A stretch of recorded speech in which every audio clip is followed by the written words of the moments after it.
So, from time to time, I get asked to write letters of recommendation. A student has gone through 3 years of high school at this point, and they're crafting applications to attend university. In doing so, they are trying to craft a story about themselves. Their academic record will be on a transcript, which tells one of the stories. The personal admissions essay will put a human narrative on top of that story, and a teacher writes letters of recommendation on the student's behalf to validate that story, help explain parts of the transcript, or discuss the value of the student to the school community in ways that don't necessarily show up on a transcript. There are the literal events of the past 3 years, and then there's the story that we craft around those events. The personal admissions essay and the letters of recommendation are both attempts to sympathetically frame the history of the previous 3 years. So we, as teachers, are asked to advocate on behalf of students, to tell their story, to leverage the authority of our position, to plead for acceptance on behalf of another into the hallowed gates of universities, like we're saints pleading on behalf of sinners to gain access to paradise. This kind of thing happens all the time outside of this strange culture of letters of recommendation. There are character witnesses at trials, celebrity endorsements of politicians, Hinge. We depend on other people to help tell our story, for people to vouch for us, to sub in on our behalf.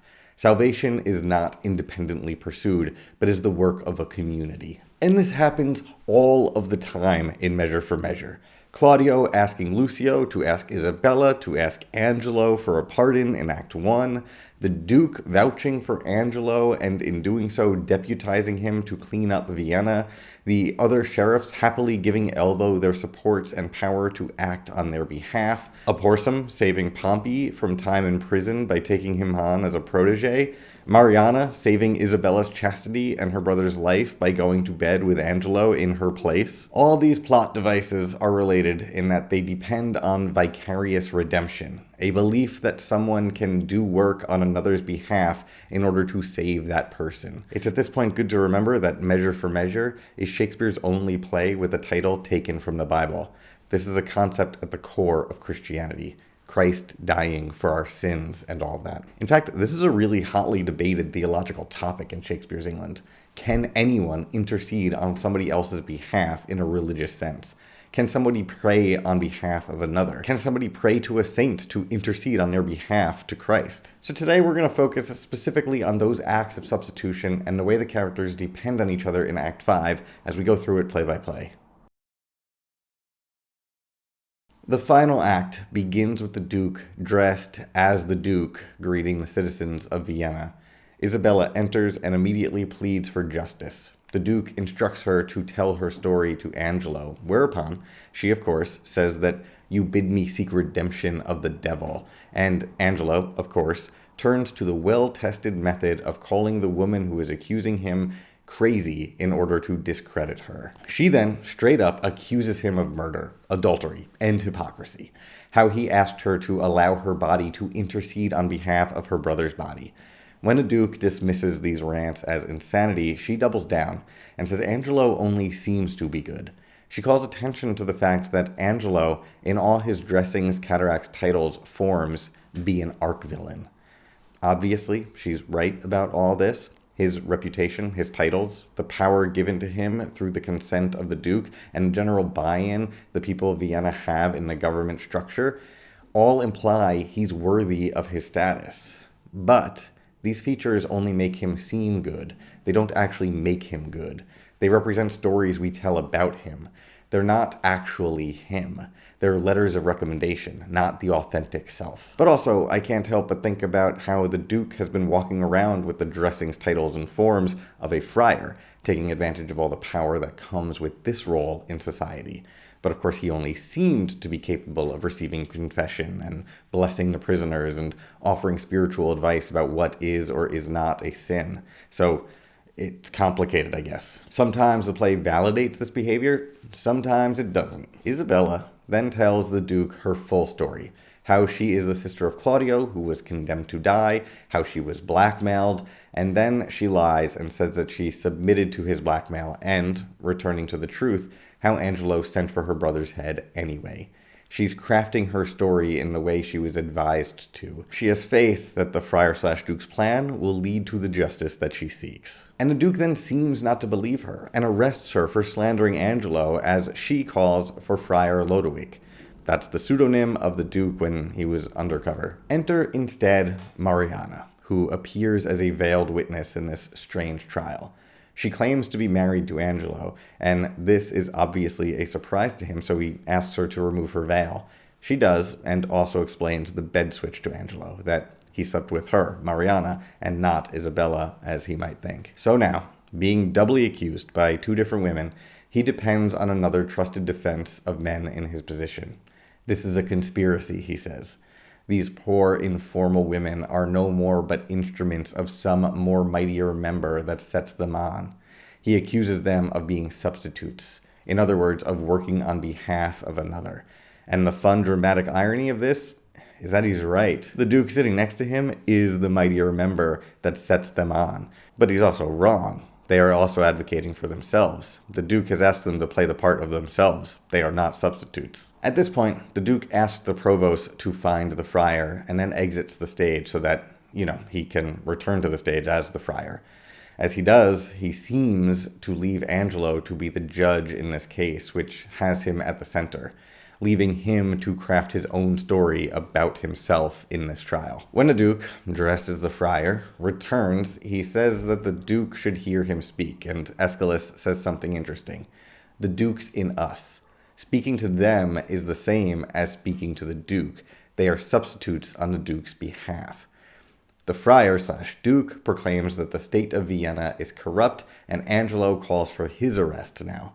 In a resulting fight with the provost and Lucio, his hood comes off, and everybody finally sees that the friar is, in fact, the Duke. At this point, the Duke assumes full control of the scene. He confronts Angelo and calls attention to the fact that Angelo has committed the same exact crime that Claudio had committed at the start of the play. He has taken Claudio's place by sleeping with somebody who he had promised to marry. In Act 2, Isabella had asked Angelo to try to see things from Claudio's perspective, and it kind of seems like he took that advice too literally. Angelo has committed the same crime that he executed Claudio for. So the Duke says, like doth quit like, and measure still for measure. We do contemn thee to the very block where Claudio stooped to death, and with haste. Of course, we know that Claudio did not die, so this threat has some dramatic irony in it. If he is condemned to die on the same block, that block doesn't exist. But Mariana doesn't know that, so she kind of loses it. She intercedes on his behalf and writes his letter of recommendation. She hopes her ambition to marry him is enough to save his life. It doesn't seem that way, as the Duke reiterates his death sentence, and then Mariana asks Isabella to kneel beside her and beg. She asks, "Sweet Isabella, take my part, lend me your knees." She asks Isabella to advocate on her behalf as she advocates on Angelo's behalf. As she takes responsibility for Angelo's salvation, she asks Isabella to take responsibility for hers. In doing so, she's asking Isabella to beg for mercy on behalf of a man who blackmailed her, who attempted to use his power to coerce her into having sex with him. A man who broke the promise of this blackmail and who she believes killed her brother. Mariana asked her to have mercy, the type of mercy that goes above and beyond the mercy that Isabella had been advocating for throughout this entire play. And remarkably, Isabella does it. She even makes an argument on Angelo's behalf by saying that he only intended to sleep with her. His act did not overtake his bad intent and must be buried, but as an intent that perished by the way. At this point, the Duke orders the provost to fetch Barnardine, and as he does, he also fetches a hooded Claudio. In the last video, I said I wasn't done discussing Barnardine, so here we go. In the following lines, the Duke is going to pardon Claudio, and in doing so, measure for measure, like for like, he also has to acquit Angelo, and all this is generally to be expected. It's the conclusion of the play that we wanted from the first act. We, along with nearly every character in the play not named Angelo, wanted to pardon Claudio. And because this play is called Measure for Measure, and we can't expect Isabella's display of mercy and forgiveness to be unanswered, we now expect Angelo's pardon as well. We have to accept this pardon, or we will be hypocrites too. But the Duke isn't done there. He also pardons Barnardine, and that's random. Barnardine doesn't need to be in this play. Like, he serves no narrative purpose at all. When they needed a head to send to Angelo, they could have just sent Ragozines straight away. Ragozine looks more like Claudio anyway. But we have this whole scene with an unrepentant murderer who has lived in the prison for 9 years and spent his entire life drunk. And now, in the final scene of the play, he's pardoned. It's surprising. It doesn't make sense. It doesn't need to be there. So let's try to make sense of it anyway. The play begins with the Duke feeling as though everybody is misbehaving without repercussions. He doesn't want to seem like he's the bad guy, so he deputizes Angelo, knowing Angelo will be strict. The Duke ultimately wants to reestablish state authority. Angelo largely fulfills the expectation we have for him as he fills up the prisons, but we all see how this strategy is insufficient. It's not making people be better. The provost, Pompey, Isabella, Mariana, they all conspire to undermine state authority as it is established by Angelo. The repercussions of prison time and execution do not seem preventative. Indeed, this strictness has had the opposite effect. So the Duke enters and provides mercy. In doing so, he does actually reestablish state authority in Vienna on the foundation of that mercy. The parading of criminals around before they're taken to prison and the executions have not prevented misbehavior, but maybe feeling bad about it on a private level will prevent it. Maybe if they feel like they're disappointing their community or disappointing a merciful duke or ruler, they'll then be good again. Maybe, as Isabella says in Act 2, not the king's crown, nor the deputy's sword, the marshal's truncheon, nor the judge's robe become them with one half so good a grace as mercy does. So forgiving Claudio, that's easy. Forgiving Angelo, that takes more work, though the logic is easy. If Claudio is pardoned for the same crime, then we have to pardon Angelo as well. So the characters in the play, and we in the audience, need to do the work to forgive Angelo. I mean, Mariana loves him. She wrote his letter of recommendation. Maybe she knows something we don't about his potential. But mercy for Barnardine, that takes real effort. I think it can be explained, though. He seems to embody the type of self-punishment and self-surveillance that these acts of mercy are intended to engender. The state won't punish you, but it might be disappointed in you. And isn't that worse? So Barnardine is shown mercy, and it confirms some of the central morals of the play. Who is anyone to stand in judgment over anyone else, even if that person is Barnardine? If you can forgive him, then you can forgive anyone. As for everybody else in the play, they are sentenced to marriage instead of death. They're all forced into partnerships, which confirms some of the other central themes of the play. We can't live moral lives independent of each other. The play doesn't really show us how to do that. It just shows us that this is a fact we need to contend with. The play at once confirms the importance of individual character and reputation, but it also undermines that importance through the interchangeability of the characters. The substitutions in this play show us the interconnectedness of our lives over and over again. If we can stand in for each other with these constant substitutions, then we can take responsibility for each other. So Claudio happily marries Juliet. Angelo will be forced to marry Mariana, and Lucio is forced to take responsibility for both his new wife, Kate Keepdown, and his child. And now we need to talk about that ending and the possibility of a fourth marriage. Isabella's last words are on line 519. She's completely quiet after she pleads on Angelo's behalf. After this, she's hit with a series of really intense revelations. Her brother is not dead. That's the most notable of the revelations, but moreover, he's pardoned. The man she trusted as a friar was really the Duke. Her reputation, which she believed to be ruined, is restored. Angelo, who she just finished advocating for, has also been pardoned. Her world has been shook, and the Duke proposes marriage at the end of that. And so she's quiet. So does she accept his proposal? Well, as you can imagine, people have lots of opinions on this. One reading of it could be that throughout the course of the play, Isabella has slowly had a diminishing voice. Her speeches in Act 1 and 2 have integrity. They're impassioned. In Act 3, she becomes righteously angry and disappointed in Claudio. And in those first 3 acts, she has shown over and over again that these men don't have her best interest in mind. So she turns to the church in the form of the friar and lets her actions be entirely guided by him, and her autonomy, her voice, becomes less and less her own. That final speech pleading on behalf of Angelo, if we view it in this context, is incoherent.